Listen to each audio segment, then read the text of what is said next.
பூனேவை சேர்ந்த இளம்பெண் ஒருவர் 9 மணி நேரம் தூங்கியதற்காக 9 லட்சம் ரூபாய் பரிசு பெற்றுள்ளார். பெங்களூருவை சேர்ந்த வேக்ஃபிட் நிறுவனம் தூக்கத்தை ஊக்கப்படுத்தும் விதமாக நடத்திய போட்டியில் பங்கேற்ற அந்த பெண் இந்த ஆண்டின் ஸ்லீப் சாம்பியன் என்ற பட்டத்தை வென்றுள்ளார். இந்த நிறுவனம் கடந்த 4 ஆண்டுகளாக தூக்கத்திற்கான போட்டி நடத்தி வருகிறது. பொதுமக்கள் இடையே தூக்கத்தின் முக்கியத்துவத்தை உணர்த்தும் வகையில் இந்த போட்டி நடத்தப்படுகிறது. ஸ்லீப் இன்டர்ன்ஷிப் என்ற பெயரில் நடத்தப்படும் இந்த போட்டியில் 15 போட்டியாளர்கள் பங்கேற்றனர். அவர்களுக்கு வேக்ஃபிட் மெத்தைகள் மற்றும் தொடர்பு இல்லாத தூக்க கண்காணிப்பு சாதனங்கள் வழங்கப்பட்டன. இந்த நிலையில் போட்டியில் பங்கேற்றவர்களின் தூக்க நேரம் மற்றும் தூக்கத்தரம் கண்காணிக்கப்பட்டது. போட்டி விதிமுறைகளின்படி அனைவரும் 60 நாட்கள் தொடர்ந்து இரவில் 9 மணி நேரம் தூங்க வேண்டும் என்று நிறுவனம் தெரிவித்திருந்தது.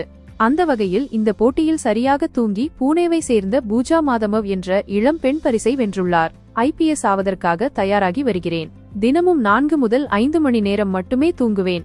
இந்த போட்டியில் பங்கேற்றதின் மூலம் தூக்கத்தின் முக்கியத்துவத்தை உணர்ந்தேன். இப்போதுதான் 9 மணி நேரம் தூங்குகிறேன்.